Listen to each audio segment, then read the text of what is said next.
பூரம் நட்சத்திரம். பூர நட்சத்திரக்காரங்களுக்கு இந்த மாசி மாதம் எப்படி இருக்குது அப்படின்றத பார்த்துருவோம். குடும்பத்தில் மகிழ்ச்சி நிலவக்கூடிய ஒரு நல்ல மாதமாகத்தான் இந்த மாசி மாதம் அமைய போகுதுங்க.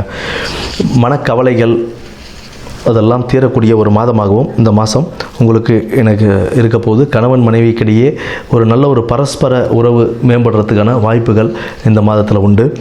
மேற்படி பயணங்கள் உங்களுக்கு ஒரு நல்ல ஒரு அமைதியும் மன தெளிவையும் கொடுக்கக்கூடிய ஒரு மாதமாக, பயணங்களால் ஒரு நல்ல மன தெளிவு கிடைக்கக்கூடிய ஒரு மாதமாக இந்த மாசி மாதம் அமைய போகுதுங்க. உத்தியோகத்தில் பொறுப்புகள் கூடும், வேலை பளு உத்தியோக பளு கூடுதலாகவே இருக்கும். அதை கடின உழைப்பின் மூலம் நல்லபடியாக முடித்து கொடுத்து அதில் ஒரு நல்ல பேரும் புகழும் பெறக்கூடிய ஒரு நல்ல வாய்ப்பினையும் உங்களுக்கு அருள போகுதுங்க. தேவையில்லாத ஸ்ட்ரெஸ்ஸு அதெல்லாம் இருக்க தான் செய்யும். அதற்காக வீண் விவாதங்களையும் வாக்குவாதங்களையும் தவிர்த்துட்டு நீங்கள் உங்கள் வேலைகளை மட்டும் பார்த்தீங்கன்னா உங்களுக்கு நல்ல பேரும் நல்ல புகழும் கிடைக்கக்கூடிய ஒரு மாதமாகவே இந்த மாதம் அமைத்து கொடுக்கும். மேற்படி உங்களுடைய நிதி நிலைகள் கொஞ்சம் சீராகவே இருக்கும். நீண்ட காலமாக இருந்த அந்த பிரச்சனைகள்லாம் கொஞ்சம் தீர்றதுக்கான வாய்ப்புகளும் உங்களுக்கு உண்டுங்க.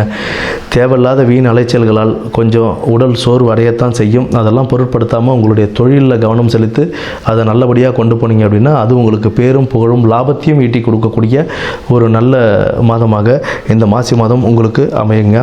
பிள்ளைகளின் திறன் வெளிப்பட ஆரம்பிக்குங்க. பிள்ளைகளின் திறன்கள் வெளிப்பட ஆரம்பிக்கும். உறவினர்களின் மூலமாக சிறு மன சஞ்சலங்களும் மனக்குழப்பங்களும் வந்தாலும் அதெல்லாம் தீரக்கூடிய ஒரு நல்ல மாதமாகவே இந்த மாதம் உங்களுக்கு அமையும்.